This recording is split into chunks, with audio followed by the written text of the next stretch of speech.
Assalamualaikum warahmatullahi wabarakatuh. Halo teman-teman. Selama ini mungkin kita sudah tidak asing lagi mendengar kata Al-Quran, yaitu kitab suci para umat muslim. Oke, tapi pernahkah teman-teman memahami lebih dalam mengenai surah dan ayat yang terdapat dalam Al-Quran? Oleh karena itu, kami di sini akan menyampaikan materi kami, yaitu tentang klasifikasi surah dan ayat dalam Al-Quran. Jadi teman-teman mohon simak ya dengan seksama. Sebelum memasuki materi, perkenalkan kami dari kelompok 2 yang beranggotakan saya, Siti Fatimatur Rohmah, dan kedua teman saya yaitu Nur Laila dan Diva Fabiani. Oke, langsung saja untuk pembahasan yang pertama, yaitu mengenai definisi dari surah dan ayat Al-Quran yang akan disampaikan oleh teman saya yaitu Diva Fabiani. Oke, sekarang kita masuk ke materi yang pertama, yaitu definisi ayat dan surah. Yang pertama, ayat. Jika di dalam Al-Quran, Bismillahirrahmanirrahim, Inna ayata mulkihi, yang artinya sesungguhnya tanda kerajaannya. Jadi bisa kita artikan ayat sebagai tanda atau penanda, atau bisa juga dibilang sebagai ibrah atau pelajaran. Jika di dalam ulumul Quran, ayat itu berisikan beberapa kalimat yang menghasilkan suatu makna, dan di akhir ayat terdapat fasilah atau pemisah. Dan para ulama menyepakatinya jumlah ayat yang ada di dalam Al-Quran keseluruhannya sekitar 6.200 ayat. Namun terdapat kesepakatan ulama, ada yang menyebutkan jumlah ayat di dalam Al-Quran sekitar 6.236 ayat. Lalu kita masuk ke definisi apa sih itu surah. Surah itu bisa kita artikan atau diartikan sebagai pagar, benteng, atau yang mengelilingi. Karena jika diibaratkan, surah itu seperti benteng-benteng yang menaungi atau mengelilingi rumah-rumah di dalamnya. Dan rumah-rumah tersebut bisa diartikan sebagai ayat. Jadi, ayat-ayat itu dikelilingi oleh surah. Dan menurut para ulama, ada yang berbeda pendapat bahwa jumlah surah itu 114 surah dan ada juga 113 surah.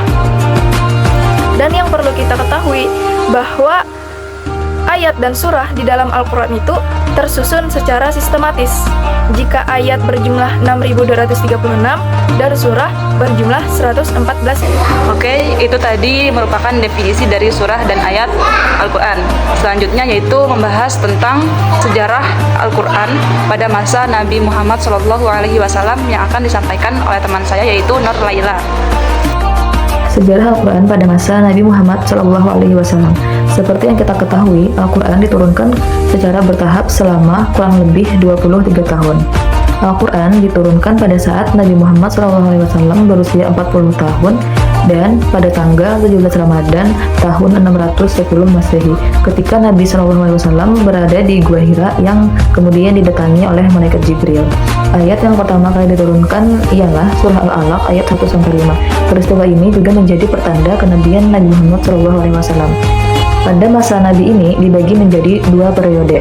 Yang pertama, periode Mekah atau kurang lebih 13 tahun.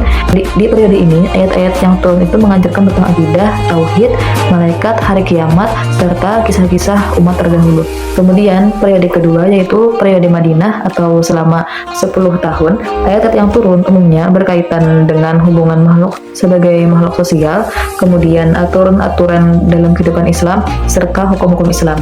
Pada masa Nabi ini, pengumpulan Al-Quran itu ialah dengan cara Nabi Muhammad SAW menyampaikan kepada sahabat-sahabat, kemudian para sahabat menghafalkan dan menuliskan wahyu tersebut di tulang atau di kulit binatang, serta di pelepah kurma, kayu, dan batu, dan media lainnya. Nah, itu tadi pemaparan mengenai sejarah turunnya Al-Quran pada masa Nabi Muhammad SAW.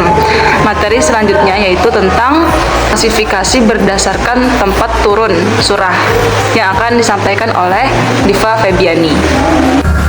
Oke, sekarang kita masuk ke materi yang ketiga, yaitu klasifikasi berdasarkan tempat turunnya surah. Di dalam materi ini terdapat 2 pembagian, yaitu ada Makkiyah dan Madaniyah. Kita masuk ke dalam Makkiyah. Surah-surah yang dikatakan sebagai surah Makkiyah itu umumnya berisikan ayat-ayat yang pendek dan kata-kata di dalamnya itu tegas.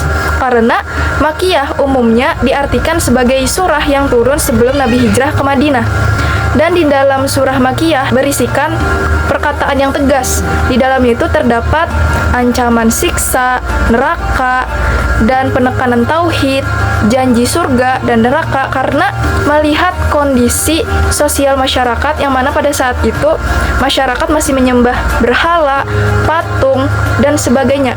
Jadi klasifikasi surah Makkiyah itu umumnya berisikan penekanan akidah tauhid untuk seruan sebagai menyatukan umat untuk memeluk agama Islam dan menuhankan Allah. Terus masuk ke klasifikasi Madaniyah. Surah-surah Madaniyah itu merupakan surah-surah yang turun sesudah Nabi hijrah ke Madinah. Dan umumnya di dalam surah Madinah itu terdapat ayat-ayat yang panjang dan kata-kata di dalamnya itu bernadakan tenang, tidak tegas seperti surah Makkiyah. Dan di dalam surah Madaniyah berisikan ajaran hukum, ibadah, muamalah, dan sebagainya. Karena melihat kondisi sosial masyarakat pada saat itu, umumnya masyarakat atau umat-umat sudah memeluk agama Islam. Jadi tujuannya surah itu diturunkan umumnya berisikan untuk membimbing manusia menuju ajaran yang lurus. Lanjut, materi selanjutnya yaitu klasifikasi berdasarkan panjang pendeknya. Klasifikasi Al-Quran berdasarkan panjang dan pendeknya. Para ulama mengklasifikasikan surah-surah dalam Al-Quran menjadi 4 kelompok. Kelompok yang pertama adalah surah At-Tiwal. Kelompok surah yang paling panjang umumnya terdiri lebih dari 100 ayat. Yang termasuk dalam kategori ini adalah surah Al-Baqarah hingga surah Al-A'raf atau surah ke-6. Terdapat perbedaan pendapat pada surah ke-7 yaitu surah Al-Anfal.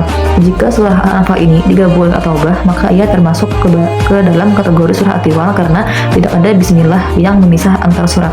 Kemudian kelompok kedua yaitu surah Al-Mi'un atau surah yang memiliki 100 ayat atau sedikit lebih. Nah, yang termasuk dalam kategori ini adalah surah Yunus hingga surah Al-Kahfi. Yang ketiga adalah surah Al-Masani atau surah-surah yang jumlah ayatnya kurang dari 100 ayat. Yang termasuk dalam kelompok ini adalah surah Al-Anfal hingga surah Maryam. Yang terakhir surah Al-Mufassal. Al-Mufassal ini surah-surah yang terletak di bagian akhir mushaf dan ditandai dengan banyaknya pemisahan antar surat yang diawali dengan basmalah. Nah, Al-Mufassal ini terbagi menjadi 3 bagian. Yang pertama, Tiwal Al-Mufassal yang dimulai dari surah Al-Hujurat hingga surah Al-Buruj. Kemudian Awsat Al-Mufassal atau pertengahan yang dimulai dari surah At-Tariq hingga surah Al-Bayyinah. Yang terakhir adalah Kisar Al-Mufassal, yaitu surahnya terdiri dari surah Al-Zalzalah hingga surah An-Nas. Oke, dan yang terakhir yaitu tentang klasifikasi berdasarkan sifat dan kedudukan ayat. Oke, untuk klasifikasi berdasarkan sifat dan kedudukan ayatnya ini terbagi menjadi 2, yaitu yang pertama ayat muhkamat dan ayat mutasyabihat. Apa itu ayat muhkamat? Ayat muhkamat secara etimologi yaitu berasal dari kata muhkam atau ikam dan memiliki banyak makna. Ayat muhkamat adalah ayat yang jelas dan terang maknanya, tidak dapat ditakwilkan atau dihapuskan. Yang dinamakan muhkam di sini adalah yang diketahui apa yang dimaksud dengannya. Ada kalanya secara zahir dan nyata, dan ada kalanya juga dengan takwil atau pengalihan artinya. Nah, adapun ciri-ciri dari ayat muhkamat yaitu ada 4. Yang pertama, diketahui apa yang dimaksud dengannya. Yang kedua, tidak membutuhkan penjelasan. Yang ketiga, berdiri sendiri. Dan yang keempat, kukuh dan bundar maknanya. Adapun ayat mutasyabihat, yaitu maksudnya adalah ayat yang tidak jelas maknanya atau bisa disimpulkan yaitu membutuhkan penjelasan atau takwil.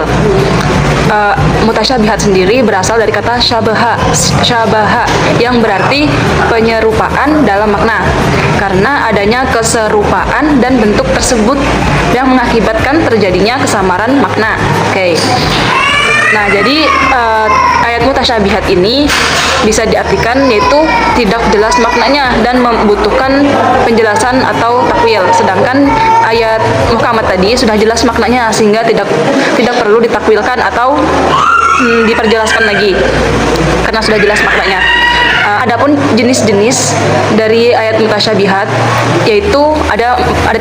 Yang pertama yaitu kesamaran pada lafaz, yaitu lafaznya tidak jelas. Yang kedua, kesamaran pada makna ayat, yaitu maknanya yang tidak jelas. Dan yang ketiga, kesamaran pada lafaz dan makna ayat, yaitu lafaz dan maknanya tidak jelas sehingga membutuhkan penjelasan lagi dan atau takwil.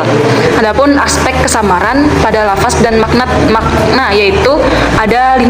Yang pertama yaitu kuantitas, yang kedua cara, waktu, tempat, dan syarat-syarat melaksanakan kewajiban. Nah, itu tadi merupakan aspek kesamaran pada lafal dan makna ayat. Baik, mungkin itu saja materi yang dapat kami sampaikan pada kali ini. Mohon maaf untuk Bapak Najib khususnya apabila masih banyak kekurangan dan kekhilafan dalam materi yang kami sampaikan. Saya mewakili teman-teman saya izin undur diri. Salah khilaf mohon maaf. Wassalamualaikum warahmatullahi wabarakatuh.